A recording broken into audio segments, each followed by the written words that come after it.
Hello and welcome to, what is this? In the Money Media Players Podcast. I don't even know what we call it anymore. This is the Players Podcast. Special edition. A lot of Foster talk here. It's Stephen Foster weekend.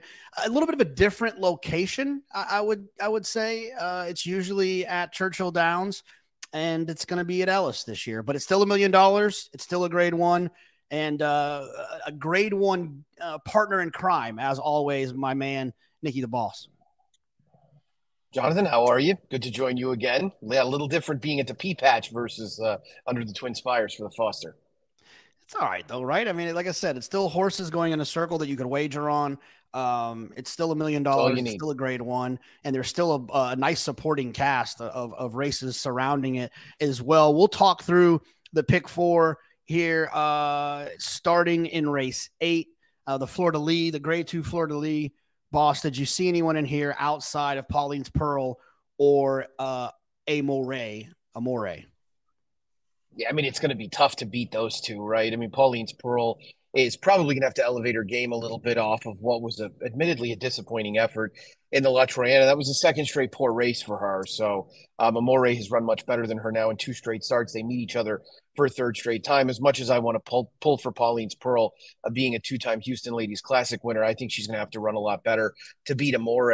This has been quite a turnaround job by Brad Cox with Amore. This is a horse who I never really thought much of when she was with Todd Pletcher, and she's just really blossomed since she's gotten to Brad's care. The mistake that was made last time out was that she's gotten better because she's used her speed more.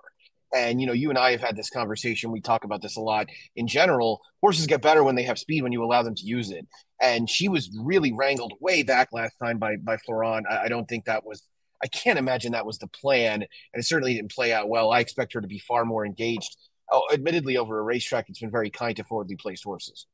Yeah, I mean, look, I don't really have anything to add. I mean, those were the two for me. I didn't really see anything that could jump up. I guess you could make a case that if Moonswag takes another step forward, she ran a lifetime best last time, so maybe she's kind of, you know, turning it around a little bit. She'd need to take a step forward. If she runs that race or she runs any of her previous races, probably not going to be good enough. But I guess you could make a case that she's taking a step forward. Race 9.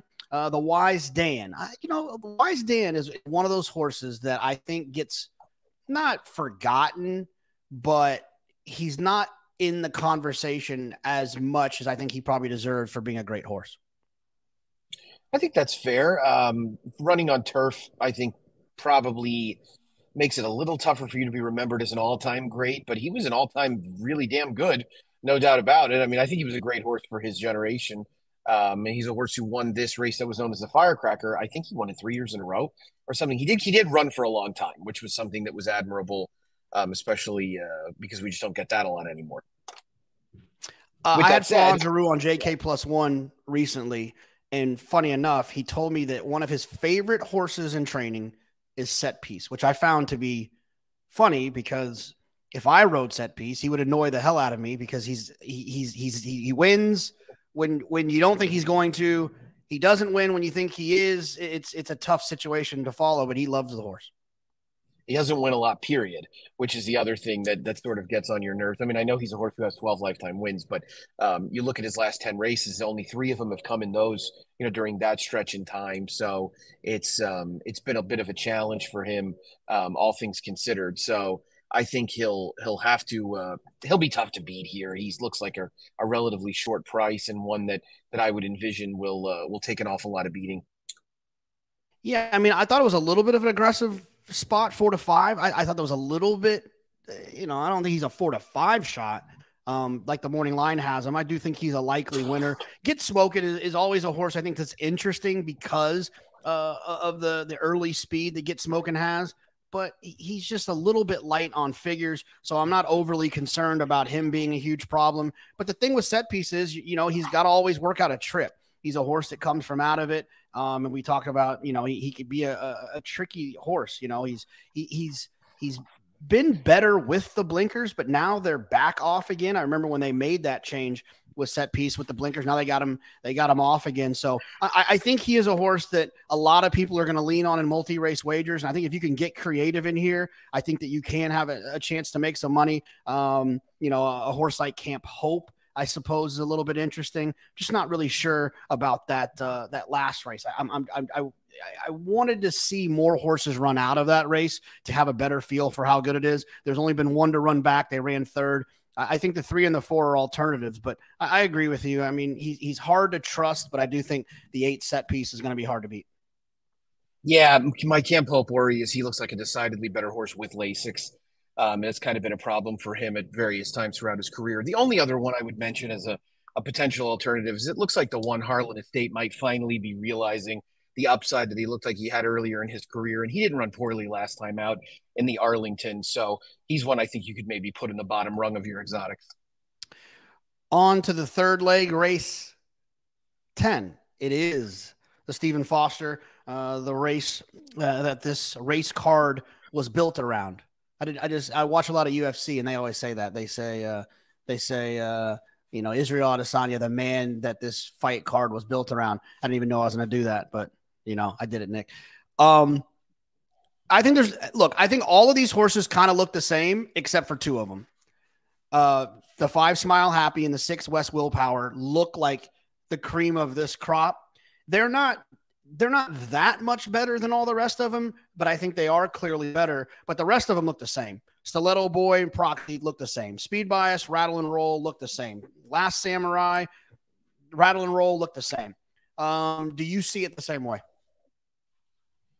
For the most part, yeah. I mean, I think the item that could end up flipping the Smile Happy West Willpower decision is their respective post positions. I think West Willpower being on the outside chase really helps. I think him being down towards the inside on Oaks Day was not really where they wanted to be. He's been a much happier horse outside stalking anyway. The only other horse really to discuss is Proxy. And I've never been a big Proxy fan. It does look like he might be in the midst of gradually turning the corner. And to me, he has run decidedly better races in his last 2 than he really had at any point in his career. I know he got a big fig for his 3rd in the Stephen Foster last year. He was towed home that day. I mean, it was not a big effort on his part. That was a fast race by Olympiad, and he just happened to kind of fall into it. I'll tell you, the Oakland handicap was weird. I went back and watched the replay a couple of times, and shockingly, I actually cashed a ticket on the race. That's why I probably had to watch the replay to see just how it's done. I thought he was dead around the turn. Like I thought he was getting nothing. And then all of a sudden he started running again in the final 100 yards and made this big late push to get up by a head. He's a horse with a lot of talent. He doesn't really have the most attractive running style for a place like Ellis. He's going to need to make up a lot of ground late. My pick firmly is West Willpower. I think he turns the tables here, and I think he gets the right trip stalking on the outside. Yeah, I mean, some of his races in the spring were just outstanding, standouts. And I do, I agree. I think that there was conversation on Oaks Day of whether or not being on the inside is where you wanted to be. He spent the entire race down there. I think some people will look at that and say that he didn't set terribly fast fractions and he just kind of spit it out. But it's one of those deals. Like he's the type of horse that can help you identify on a day if there's a bias or not. He was extremely well bet. He's by great connections. He got an easy trip on the inside and spit it. And that's a huge indicator to me that that's probably not where you want it to be. And so I think he will bounce back. I think he will run better. I think if you don't use West Willpower, or you don't feel like he's the one or Smile Happy's the one who ran extremely well in the Ali Sheba, there's like I said, I feel like the rest of them all look the same. So I think I'm leaning on the single West Willpower and let the other ones beat me. I like that approach. I think that's probably the best way to do it. And, we'll see how things shake out early with Speed Bias as far as how fast he wants to go. He went fast last time out on pace figures. If he's able to run, the similar type of fractions, then everybody's going to have to work a little harder early to stay within range. So I'm going to finish this entire pick 4 with back-to-back singles. There's a horse in race 11 in the Tepin that I'm absolutely in love with. I loved her debut at Saratoga. I loved when she broke her maiden at Saratoga, and I liked her in the Breeders' Cup Juvenile Filly, where she did absolutely Juvenile Filly Surf, where she did no running, but she came back and showed that I think she is what I thought she was, and that's Chiguera, the 5-horse. I'll be singling that one. Boss, what are you thinking in here? Yeah, I mean, she's the horse really worthy of all the conversation in here because, I mean, I think a lot of us really kind of fell for her, as you said, last year at Saratoga, running into Pink Hue and then coming back and just walloping a field on the turf the day after the Travers. Phil Bauer has had an incredible run the last couple of years at Saratoga. He started nothing but live horses. And I think we're seeing a horse that really is going to start to come into her own as a 3-year-old. I thought that comeback race was really strong. I'm not worried about her running without Lasix. She ran well without Lasix last year on numerous occasions. And Heavenly Sunday's kind of a fraud, right? I mean, there's nothing you're supposed to really believe in with her. There have actually been more poor performances out of that Edgewood than good ones. So I'm willing to take a full scale lean against her anyway. There's some other speed signed on in here, and Zajara's not letting her get far away no matter what. So I'm looking forward to seeing how she performs in a bit bigger spot. The Foster card gets started at 11:45 a.m. They got 11 races, and obviously including the 10th, the mile and an eighth, grade 1, Stephen Foster. That race will go off at 4:26. We just talked through the pick 4, which will start in race 8, the Florida Lee. It's an all stakes pick 4. You know, I love an all stakes pick 4, boss. I appreciate you taking the time to talk about this Foster with me, and good luck if you're playing it.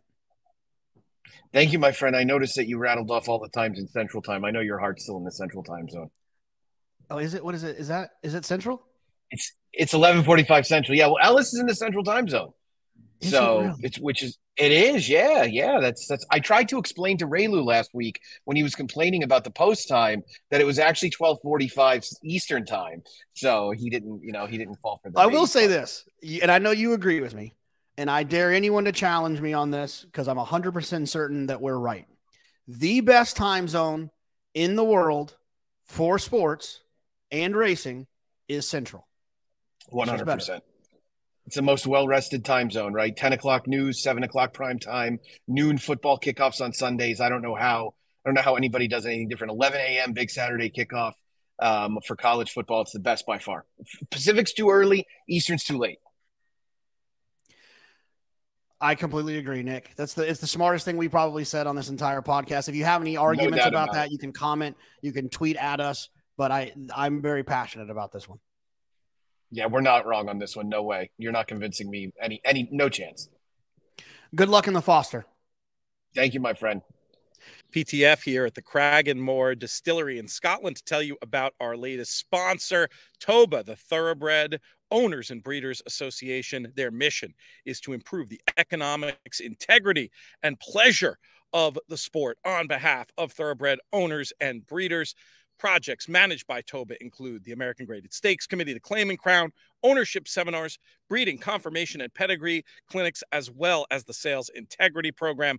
Toba provides international representation for U.S. owners and breeders on the International Grading and Race Plan Advisory Committee, the International Cataloging Standards Committee, and the International Thoroughbred Breeders Federation as well. TCA, which you've heard us talk about, that's the charitable arm of Toba. Toba media properties include the Blood Horse, which folks know about as a monthly way to get a lot of news about everything going on in thoroughbred racing. Very pleased to be working with Toba throughout the 2023 season. All right, now we've got that one done. We are going to talk a little bit of Monmouth. Boss, you are heavily paying attention at Monmouth. You are the line maker for the fixed odds. That seems like a fun gig. Have you have any embarrassing moments yet where you're like, ooh, I messed that one up? No, fortunately, so the guys that trade the fixed odds for bet makers are really good and they're really familiar with this. So, it's a little bit like betting with a bookie and they'll adjust on the fly. We got hammered last year a couple of times by horses trained by Juana Vila. And so, one of the things that you can do in the fixed odds market is you can put horses basically whatever price you want. And even if consciously you're making them a much shorter price than they should be, you do it because you're sort of incentivizing everybody else to bet so that you have more liquidity in your market and you balance out odds wise. So yeah, nothing troublesome, thank God. But the guys watch it very closely and make sure that there's nothing going on. To a couple of firsters last year, Avila got us pretty good, and then there was a rider whose his agent's father would bet pretty frequently, so we knew. And that rider did not start the meet at Monmouth, but he's there now. Nothing too crazy so far, so no, it's luckily been worry free. Well, we're going to talk about two races at Monmouth, and we're going to call them our best bets. And looking through the card, the horse that I was the most excited to bet on, if I was getting involved I'd have to drive down to Jersey, obviously, to get involved from a fixed odds perspective. But race 7, a mile and a 16th on the turf, an allowance race, I really like the one Great Britain. One of the things I've kind of learned as I've been watching races, and especially at Saratoga and those kind of tighter turf courses, those tighter turn turf courses, being drawn towards the inside with tactical speed with a horse that will shut off is a huge, huge weapon. And I feel like that is what the one Great Britain has. Drawn towards the inside, isn't a speed horse, but also isn't a dead closer. It's a horse that does have some tactical speed. And you'd think that they would kind of pop away from there, get their position, hopefully get some cover, and then you just got to get lucky to get a hole to pop out of late. And it usually comes when you have a horse that does have that turn of foot that can get out of those spots when they present themselves. So I thought the one Great Britain was very interesting, and that's who I'm going to make my best bet of the day at Monmouth. I like it. I'm going to go to the Regret, which is race number 5, the featured event on the card, and it takes place in the middle of it. And I go to the 6 Oksana for trainer Tim Hills. This horse is coming out of the ski pat at Pimlico, run on Preakness weekend. I didn't really understand the trip she had last time. She was breaking on the inside, not always ideal sprinting on the dirt anyway. Rail wasn't the place to be on Friday of Preakness weekend. I didn't think on Saturday it was any kind of big issue, but she got shuffled out a little bit along the way, ended up kind of re-rallying late. I'm looking for her to get a good outside stalking trip back at Monmouth, where she's performed well, including finishing 3rd in this very race a year ago. So my Monmouth bets pick will be the 6 Oksana in race 5. All right, now we'll travel up north a little bit, and we'll be traveling to this place very, very much longer. We're running out of time here before we head up all the way north to Saratoga, but we're going to talk a little bit about Belmont. We're going to hit the pick 6 there. We love the dollar minimum, boss. Yeah, I know you love the dollar minimum. I wish the dollar minimum existed everywhere in racing. It doesn't, so we'll just do what we have to do and deal with it. It starts in race 5 at 3:09 Eastern at Belmont Park. It's a maiden special weight going a mile on the turf, boss. What did you think about this one? I mean, it looks like Right to Win is going to be pretty tough to handle when all is said and done. Chad Brown, trainee, coming off a 3rd place effort at a mile and an 1/8. I think shorter distance is probably better for him. These Chad horses just seem to be relatively obvious. This is a modest turf pedigree on Northern Invader, who's the 4 horse in here for Cherie DeVoe, a West Point runner, collected progeny, just 2 for 42 first time on turf. There are some turf winners on the dam side, but it's not a pedigree that really bowls you over in terms of a big turf move up. The other thing is that, why isn't this horse being given another shot on the dirt? Right? Maybe he's in part because they're hoping the race comes off the turf, but got an 88 and 84 buyer on the dirt. I don't know why you'd want to whisk that horse off to the turf right away. Wayhill Road is the other horse for me. I thought he ran well in his first turf start at Pimlico. He nearly stayed on after stalking the pace. The winner came from a little bit off of it that day. There's a run back for Graham Motion that's running on Friday that I think is going to run well. I'm sorry, for Jimmy Toner that's running on Friday at Belmont that I think is going to run well. You can kind of take a look at that one to see if it gives you any indication. Yeah, look, I wanted to point out Northern Invader as well. Just one that, it just is a curious move, right? This horse has blazing fast numbers on the dirt, 108, 109, Timeform US figures on the dirt, now switching to the turf. You got to think if this horse can handle the turf even a little bit, I think could be tough in here. But it's a curious move. It is a curious move. And I know, like you said, there has been some success in the family on the turf. And so maybe that's why they made this decision. Northern Invaders, they're very famous for one thing, and I don't know if you know this, boss, but the former workmate of the horse also trained by Cherie DeVoe, Solivo. Thought I'd let you know about Really? that. Did not know that. They worked together a bunch, but, there you go. Yeah, I saw it. I had to point it out. Race 6. I thought this was a foregone conclusion. The second leg of the pick six, Saudi Crown looks like the real deal. And usually when you see horses like this for Brad Cox, they don't often disappoint. If they look like they're going to run really well, they've been running really well, they typically show up in their third career start and continue to do so. Yeah, I mean, and the one thing about Brad too is that Lasix off is no issue for his barn. He actually has remarkably good numbers, better than a 30% strike rate and a big time positive ROI. Lasix off. This horse does look a little bit like not so much Strobe. I don't remember the other horse's name. The one that lost to the Jimmy Chapman horse in the Gold Fever a few weeks ago. Had run 2 big races to begin his career and then came up to New York and kind of underperformed a little bit. I was at Keeneland the day Saudi Crown broke his maiden. He ran great. And I thought he came back with what looked like a decidedly more workman-like type effort. He might actually be a horse who's a little bit better with a target. That's rare. Most speed horses are better on the lead. To me, it's between him and Fort Bragg. I'm not going to shortchange Fort Bragg. I think his last race, the Pate Mile, was very, very good.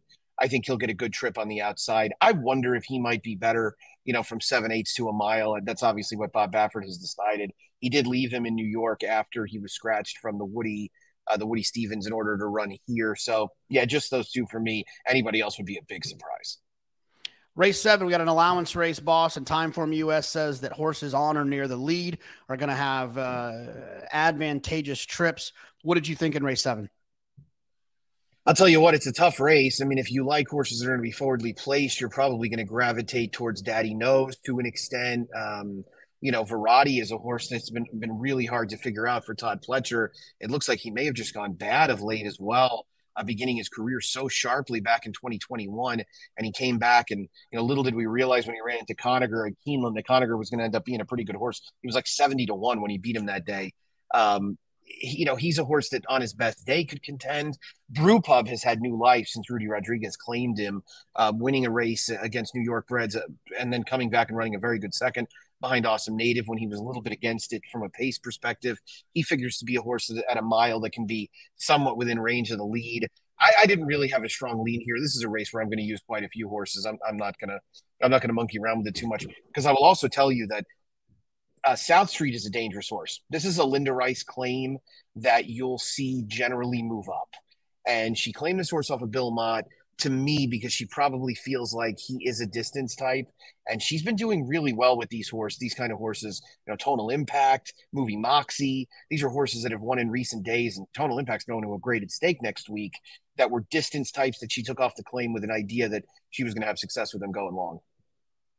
Yeah, before we leave race 7, boss, I do want to mention the one Bad to the Bones, who since switching from Graham Motion's barn and making that ever so important equipment change for male horses, this horse has run on May 3rd at Churchill, ran a lifetime best, and then comes back on May 28th and runs another lifetime best. This horse seemed to be trending in the right direction. The change of scenery and the change of equipment, the gelding, I think, has made a huge difference in this horse. And I think Bad to the Bones, if they can stay a little close, I worry possibly falling a little bit back far out of it from the inside post could be tough. But I think as a horse, this horse is trending in the right direction. When you have a little less to live for, you run faster.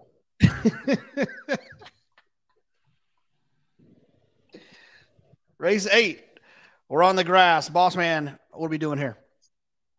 But, it feels to me like you're probably supposed to focus your attention on Timbuktu and Forwardly and Shinsun. Those are the ones that I kind of want. The interesting thing to note about this race is that the rail is coming down on the Widener. And when the rail came down on the Widener Belmont week, I don't want to say it was an enormous bias, but it really felt like it was advantageous to be towards the inside. At least that's the story for why I'm going to bet against Caravel next time again, because I might as well just keep betting against her. But I mean, it felt like you were better off being towards the inside. It felt like if you tried to make a prolonged wide move, you were probably a little bit up against it. Shinsun is an interesting horse. He's kind of a pet horse of mine. He's had a number of bad setups, and he's overcome them a couple of times with that win in his debut, despite it being a slow pace. He came back and ran well in his first try against Winners, despite it being a slow pace. He got no setup last time at all, and he still finished well. So did Timbuktu. I'm going to use those three and just kind of go on with it. I didn't really find anybody else that lit my fire. I think the other ones that are contenders really are outposted, like the 12 Kingfish Stevens. Race 9. It's the return to the races for Weyburn, but with Todd Pletcher. And look, I think that this is a horse that has always shown some talent, always shown some ability. And he's run well off of layoffs in his career. When he has breaks, he runs well. And I've just have this feeling that for a trainer like Todd, who I would presume trains is harder on their horses in terms of getting them ready in the morning than a Jimmy Jerkins or a Brendan Walsh. I do feel like we're going to see a big performance out of Weyburn, fresh. Hasn't run since Derby weekend with a little bit of a break. And I think he could be tough in here. I'm not going to make too many Quality Road comparisons, but Quality Road was a Jimmy Jerkins to Todd Pletcher trainer switch as well. Weyburn's a horse who's always had a great deal of talent. I mean, he won the Gotham as a 3-year-old early in his 3-year-old season and performed very well in that race. He's always kind of hinted at having grade 1 type ability. And I thought he ran well in the Westchester. I mean, no shame in finishing in a photo for second with Zandon, who, or actually he wasn't in a photo. Zandon was in a photo for second in the Met Mile. He lost second by 3/4 of a length to Zandon, who came back and ran very well, all things considered. I mean, I thought Zandon ran his race in the Met Mile. He ran into the best horse in training. So I thought Weyburn was very dangerous. I think the horses that generally have been in this division are okay. They're not great. And I speak mainly of Candyman Rocket and Little Vic, both of whom look like they could win, but they're not ones that, you're really dying, you're bending over backwards to bet.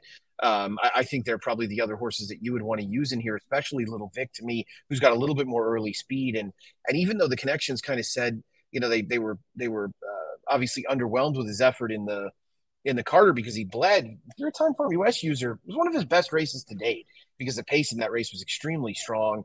And he kind of looked Today's Flavor in the eye in that race. And, Today's Flavor is a horse that on his best day can be very, very fast early.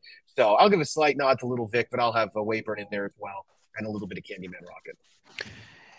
And to wrap it up, in race 10, we've got maiden claimers on the grass, the way we like to end it in Naira. What were your thoughts here? I went back and watched the replay on the 1 Aula last time out because it's just a strange running line. You don't see a horse go from 5.5 lengths out to 10 out without there being some type of issue. And there really wasn't. I don't know if Dylan just kind of got a little bit lost or, the leaders didn't exactly run away from them, but this horse lost a significant amount of ground going around the turn and then sort of re-rallied when the race was falling apart. So it's probably one of those that's not as good as it looks on paper, but it also wasn't ideal. So I think you kind of have to use that one back.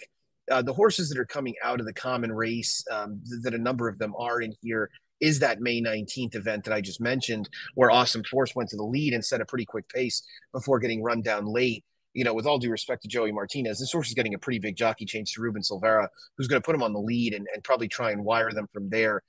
This is a 1.16 on the inner where speed plays significantly better than it does on the Widener course. So I'm going to use I'll definitely use the aforementioned Awesome Force, who I think can be very dangerous on the front end. And, the other horse that I think, even though you kind of have a hard time warming up to him, you have to use as your mission, who is collecting a lot of defeats and excuses, but has run well enough at least to be a contender. Boss man, we've got a couple more weeks till Saratoga. I hear you're coming Travers. Is that going to be your only appearance? It looks like that at this point. Yeah, I might be going to the Colonial in August, so it looks like only Travers for me. You're getting 2 Philly Joe appearances, though. You're getting a Jack appearance again, so there's a lot on the horizon. Nothing wrong with that, boss. I appreciate you taking the time, and we'll see. You got a pick 6 for Friday, right? Is that shows up for Gulfstream Park? Yeah. It's a plus show. I have it recorded. I just got to send it over to be put up there for Gulfstream for the mandatory payout in the Rainbow Six. Well, if you're not a member of In the Money Plus, it's what better now you need to reason than now to listen to Boss's thoughts on that mandatory payout on a Friday at Gulfstream Park. Doesn't happen very often. Boss, I appreciate it. We'll see you soon. Thank you, my friend. See you soon. Take care. Drew, what's going on? I'm going to start calling you the King of Toronto. Hey, I'm doing good. Got a bunch of in-laws up here for July 4th up in Michigan, and we're just going to have a good time of it. How about you? How are you?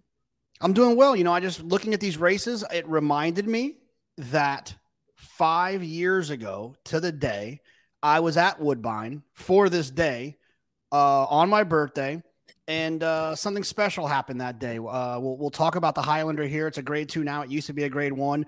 When I owned my little 0.5% of long on value, because our friends at 10 Strike Racing let me in there. We won a grade 1. So I am a grade 1 winning owner, and I just didn't want anyone to forget that. I love it. Well, and also, speaking of King of Toronto here, I am drinking a Labatt Blue Light, LBLs as they're called here. So Canada's finest. I'm drinking something from Druthers. I have there you Horseplayer Happy Hour coming up here in a minute, and I just feel like it's false advertising if I do Horseplayer Happy Hour and I don't have an adult beverage. It doesn't seem like it's fair, right? So we're all about transparency here at the network. Yeah, of course. Let's jump through these. We're not going to do the pick 4. We're going to do 4 races. Starting in race 7, we'll let you handle, and I say you, I mean those at home, handle race 11, the maiden claimer, the $10,000 maiden claimer on your own. We're going to focus on the stakes.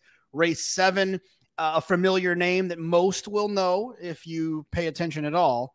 It's it's Wonder Wheel in here, the 6-horse who will be making her first start on the synthetic, but her trainer knows how to win a race or two on the synthetic. Yeah, there's in this lean stakes here, there's so many question marks with Wonder Wheel for me right now. First on the all-weather, first Lasix, has been off form a little bit in the last 3 starts. You can chalk that up to maybe class. And it feels like Wonder Wheel has almost met the ceiling, kind of what we talk about of the 2-year-olds being kind of that, like myself in athletics. I was 5'11" in 8th grade and was picked for every sports team. And then everyone else caught up to me later. So I think Wonder Wheel might fit that bill. I'm going to go with 2 horses here. The number 3, Honor D Lady, hasn't run on Lasix this year, and both efforts were fairly good down at Gulfstream. And one was on the all-weather, one was on the turf. And I think we're going to get a nice price today. And the horse should have a pace to run into. And then the number 5, Be My Sunshine at 8-1. It's the other Safi horse in here, lightly raced, and is yet to show up on the all-weather. And the leading rider gets aboard. So I'm assuming Kimura's camp thinks this horse is a little bit live. Needs that pace to run into, but I think can easily hit the frame underneath at least for a little bit. And you're getting an 8-1 on that. So not too bad. Honored the Lady is 7-2. I'm sorry. I think I said 4-1 on that. So 2 horses for me. I'm trying to stand against Wonder Wheel. In race 8, like I mentioned before, one of my favorite races of all time, the Highlander, grade 2 Highlander, 6 furlongs on the turf. It used to be a grade 1. Maybe one day again it will be a grade 1. One-timer, back-to-back wins. One of those wins was at 6.5, so that's encouraging for the added distance. His last race was going 5. Drew, what did you think about race 8, the Highlander? I think it's going to be awesome. I'm going with the number 4, Macedo, at 5-1 on the morning line. 3 back. Cassie said he wasn't excited to enter this one in the Kentucky Downs race, and that kind of result proved it out. Then came back with an easy trip to win and was put on the shelf for a year and came back out with a strong closing kick into the neutral fractions for the first start of the 23 campaign. So today I think should be pointing for a big effort, second off the bench. And the big question mark will be this horse be able to stalk and press that pace to give the chance for a closing kick. I don't want Macedo to be too far back. 2 others, one-timer, 5-2. I think it's just seriously the fast horse. And then the number 7, Super Dormy, at 8-1 has been running against some serious horses at longer distances, and last out did a little bit of a cutback and ran a great one, and I think could be a serious contender. And we can't go without talking about our boy Silent Poet, who will be running for the $1 million mark. This is a Woodbine classic horse, 8-year-old gelding. Awesome to see this one still running, and for the connection's sake, would love to see Silent Poet in the winner's circle. I'm not putting on top, but those 3 horses outside of Silent Poet. We just need Silent Poet to get a check, right? He's $12,000 away in a $200,000 purse. I don't know the math on there. Let's see, 206. I don't know. He needs to be. Maybe he needs to be third. Third's going to get him close. I think he might be a little bit short with third. No, third he's in. Fourth he's short. So we'll be rooting for Silent Poet. Look, One timer looks tough to me, drawn towards the outside, a perfect post position. And also the thing about one timer is that I feel like he's going to appreciate that added distance off of that second off of a break. He ran extremely well going 6.5, and he gets to kind of see what's going to happen to his inside being drawn outside with tactical speed. That's race 8. Race 9. We have not the third leg. I guess it would be the third leg of the pick 5. Yep. The Dominion Day. Drew, what are we doing here? Yeah, I'm getting singled in here with the number 6 Treason. It has tactical speed and can close well. Last out had a bit of a mad performance, and I'm not buying the figures considering Carruthers was all over the place down the lanes still. So I know it's a bit of a counter argument against myself, but I think that was just a stepping stone type of race, and I want to call it out that I think that figure could be a little light. And would expect for Treason to run back to that number in that 120-ish time form figure setting. So I don't think Treason was fully cranked. I'm hoping we can get a little bit of a price, as some people may view this as, that was a bad figure, et cetera, et cetera. But I think that was just a stepping stone. And 2-1, I would imagine we'll get something north of at least 3-2 in this race for the number 6 Treason. So single for me. Yeah, look, Treason, a speedy horse, fast final numbers. Also, it has fast pace figures. And I think a horse that can finish on synthetic but can be forward is a dangerous one. I think this horse will take another step off of that 210-day layoff prior to the last start. You'd like to expect there'll be another step forward. And then in the Grade 2 Nassau, a mile on the turf. Drew, how are we going to finish up this thing? Another single. The old classic of the number 4 Moira at 2-1 is getting the second start off the bench and gets back onto the preferred surface. I think there will be some meat on the bone with this wager, at least in the win odds, because of some of the off form runnings that we've seen. And I think she should set a perfect trip and just cruise on home. So the number 4 Moira for me fits on figures, fits on class. I'm going to take a wait and see approach on the number 8 Fev Rover. I think this horse could have a big year this year. It's a little long of a layoff. It's a bit of a tall task to be as sharp as you need to be going the straight 1-turn mile on the outer. But the number 8 Fev Rover is one to watch. But I'm cold single number 4 Moira, the classics. Drew, Breeders' Cup champion, Breeders' Cup Betting Challenge champion. Also, the King of Toronto. We appreciate you taking the time. Yeah, thank you.